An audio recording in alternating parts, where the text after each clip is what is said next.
আগামীতে ইনশাল্লাহ ধানের শীষ এবং সাতপাকুলির হাড্ডাহাড্ডি লড়াই হবে সেটা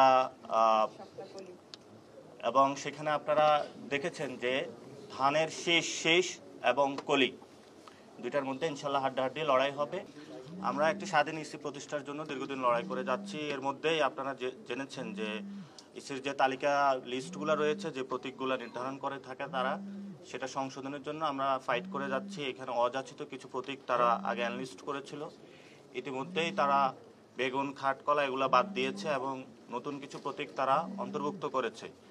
সেখানে আমরা একটা প্রতীক দেখতে পেয়েছি, শাপলা কলি নামে একটা প্রতীক রয়েছে। আমরা আজকে আমাদের পছন্দের তালিকায় প্রথমে রেখেছি শাপলা, দ্বিতীয়ত রেখেছি হলো সাদা শাপলা, তৃতীয় রেখেছি হলো শাপলা কলি।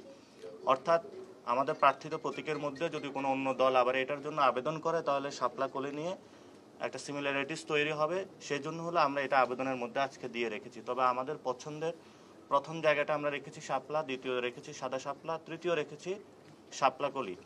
এবং নির্বাচন কমিশন হলো খুব ধীরগতিতে তারা চলাফেরা করছে। আমাদের অনেক আগে আমরা অ্যাপ্লাই করেছিলাম, এ পর্যন্ত এটাকে তারা কোনো সমাধান করতে পারে নাই।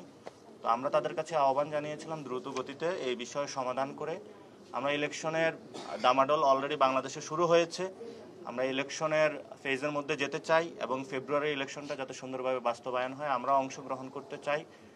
সেই জায়গাতে জাতীয় যে স্বার্থ রয়েছে, ওভারঅল রাজনীতির যে পরিস্থিতি রয়েছে দেশবাসীর মধ্যে, আমরা শাপলা কলি নিয়েও কিছু পজিটিভ সাড়া পেয়েছি এবং এটা শাপলায় ছিল, শাপলার চেয়ে আরও এক ধাপ এগিয়ে হলো শাপলা কলিও এসেছে, অর্থাৎ শাপলাও আছে কলিও আছে। তো সেই জায়গাতে নির্বাচন কমিশন আমরা যতটুকু চিন্তা করেছি তারা এক ধাপ একটু বেড়ে চিন্তা করে সেখানে কলি, শাপলা এবং কলি অন্তর্ভুক্তি করেছে। পজিটিভলি নিয়েছি এবং তাদেরকে আমরা আহ্বান জানিয়েছি যে দ্রুত গতিতে যাতে এনসিপির যে নিবন্ধন প্রক্রিয়া এটা সম্পূর্ণ করে আমরা যাতে আমাদের মাঠে প্রতীক নিয়ে যেতে পারি সেই বিষয়ে সুরাহা সমাধানের করার জন্য। এবং আগামীতে ইনশাল্লাহ ধানের শীষ এবং সাতপাকুলির হাড্ডাহাড্ডি লড়াই হবে সেটা এবং সেখানে আপনারা দেখেছেন যে ধানের শীষ এবং কলি দুইটার মধ্যে ইনশাল্লাহ হাড্ডাহাড্ডি লড়াই হবে।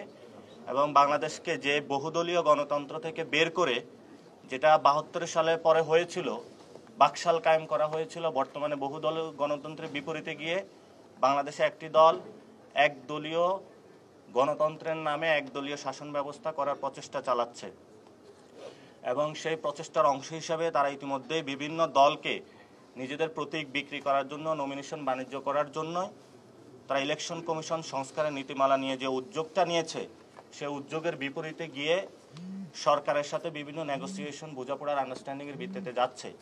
সেখানে আমরা নির্বাচন কমিশনকে বলছি, নির্বাচন যে কোনো দলের নির্বাচন প্রতীক কোনো নমিনেশন বাণিজ্যের প্রতীক হতে পারে না। কেউ টাকা পয়সা দিয়ে বিভিন্ন দল নিজেদের পকেটস্থ করার জন্য এই ধরনের বাংলাদেশে গণতন্ত্র বিরোধী কাজকর্ম থেকে সরে আসার জন্য যে সংস্কারের একটা কার্যক্রম এসেছে এটাতে স্ট্রিক্ট থাকার জন্য আমরা নির্বাচন কমিশনকে আহ্বান জানিয়েছি। ইতিমধ্যে আপনারা শুনেছেন বিএনপির জনাব সালাউদ্দিন আহমেদ আমাদের আইনমন্ত্রী যিনি রয়েছেন, উপদেষ্টা আসিফ নজরুল স্যারকে একটা চিঠি দিয়েছেন। সেখানে ওনাদের গোপন প্রেমের কথা ওনারা বলেছেন যে আপনি আমাকে আশ্বস্ত করেছেন, কিন্তু আপনার আশ্বস্ত পেয়ে আমি চুপ ছিলাম, কিন্তু পরবর্তীতে দেখলাম যে আপনারা হলো বিভিন্ন প্রতীকেই সবাই ইলেকশন করতে পারবে, এই বিষয়ে মর্মে আমাদের কাছে সংবাদ এসেছে। আপনাদের কাছে সবার এই চিঠি গিয়েছে, আপনারা দেখেছেন। তা আমরা আইন মন্ত্রণালয়ে যিনি রয়েছেন এবং বিভিন্ন রাজনৈতিক দলে যারা ব্যক্তিবর্গ রয়েছেন, আপনাকে রাষ্ট্র হলো নিজেদের গোপন প্রেমের কারখানা বানাবেন না। এর জন্য আমরা তাদের কাছে আহ্বান জানাবো, যেই কাজটা হলো আইন মন্ত্রণালয় থেকে হয়েছে এটা বাংলাদেশে একটা নজিরবিহীন ঘটনা। আমরা প্রধান উপদেষ্টাকে জানাবো যে আপনার উপদেষ্টা মণ্ডলী যারা রয়েছেন তারা যদি বিভিন্ন দলের সাথে এই ধরনের গোপন প্রেম করে থাকে তাহলে বাংলাদেশের গণতন্ত্রের যে যাত্রা সেটা ব্যাহত হবে। গণতন্ত্রের যাত্রার দিকে আমরা আপনাদেরকে আহ্বান জানাবো সুসংহত ওয়েতে সামনে যাওয়ার।